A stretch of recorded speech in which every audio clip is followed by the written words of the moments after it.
வணக்கம் நேயர்களே. பயனுள்ள பதிவு நிகழ்ச்சியில் உங்களை மீண்டும் சந்திப்பதில் மகிழ்ச்சி. குறிக்கோள் அப்படின்னா என்ன, லட்சியம்னா என்ன? ரெண்டும் ஒன்று தான். ஏதோ ஒன்று நம்ம வாழ்க்கையில் வந்துட்டோம், பிறந்துட்டோம், வாழணும். அப்படி வாழும்போது நமக்கு ஒரு பிடிப்பு வேணும் வாழ்க்கையில். ஏதோ ரொட்டீனாக எழுந்தோமா, சாப்பிட்டோமா, போனோமா, வந்தோமா, ஏதோ சாப்பிட்டோமா, தூங்கணுமா அப்படின்னு போகிறது கிடையாது. ஒவ்வொருத்தருக்கும் ஒவ்வொரு வாழ்க்கையில் நம்ம இதை சாதிக்கணும், இதை செய்யணும் அப்படின்ற ஒரு பிடிப்பு இருந்தால் தான் அந்த வாழ்க்கை சுவாரஸ்யமாக போகும், அடுத்த கட்டத்தை நகரும். நம்ம வாழ்க்கை சுறுசுறுப்பாக இயங்கும். அது இல்லைன்னு வச்சிங்களேன், இப்போ கடலில் கப்பல் போகுது, அதுக்கு ஒரு மாலுமி இருந்தால் தான் அதை அந்த அலைக்கடல்லேருந்து திருப்பி ஓட்டி எடுத்துன்னு போய் கரையை சேர்ப்பான்.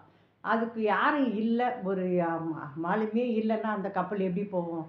அது போன போக்கில் போகும். அலை வருது, எந்த பக்கம் காற்றடிதோ அந்த பக்கம் போய் அப்படி தான். அது மாதிரி தான் நம்ம வாழ்க்கை ஒரு பிடிப்பை நோக்கி முன்னேறணும். அதாவது சில பேருக்கு வாடகை வீட்டில் ஒரு 20 வருஷம் ரொம்ப நாளைக்கு இருப்பாங்க. ஆனால் அவங்க ஐயோ நம்ம ஒரு சொந்த வீடு கட்டின்னு போனால் எவ்வளோ நல்லா இருக்கும் அப்படின்னு நினைப்பாங்க. நினச்சி முயற்சி எடுப்பாங்க.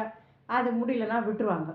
ஆனால் அது மாதிரி விடக்கூடாது. நம்ம லட்சியம் சரி, நம்ம எப்படியாவது அடைஞ்சிடணும், வீடு கட்டிடணும், இல்லை நம்ம இந்த மாதிரி பண்ணணும், ஏதோ ஒன்று அவங்களுக்கு மனசில் என்ன ஒரு லட்சியம் ஆசையோ அதை நோக்கி நம்ம பயணிக்கணும், அடி எடுத்து வைக்கணும். அப்போ தான் அது கிடைக்கும். உதாரணத்துக்கு நம்ம உள்ள இந்தியாவில் கஜினி முகமதுன்னு சொல்லிட்டு ஒரு மன்னர் இருந்தார். அவர் எல்லாருக்கும் தெரியும், வரலாற்றில் இடம் பிடிச்சவர் அந்த மன்னர். அந்த கஜினி முகமது இருக்கார, அவர் இந்தியா மேலே ரொம்ப பேராசை. அவருக்கு இந்தியாவை பிடிச்சிடணுன்னு ஒரு ஆசை. ஏன்னா இந்தியாவில் சோம்நாத், மதுரை இதெல்லாம் ஒரு செல்வம் கொழிக்கிற நாடு. 2 தடவை படையெடுத்து கூட அது உள்ளே இருக்க செல்வத்தெல்லாம் கொள்ளடிச்சிட்டு போய் அவர் ஒரு தலைநகரத்தை கட்டினார். ஆனாலும் அந்த இந்தியாவை அவர் கைப்பற்றணும் அப்படின்ற ஒரே எண்ணம் அவருக்கு. அவர் 17 முறை படையெடுத்தார் இந்தியாவை மேலே.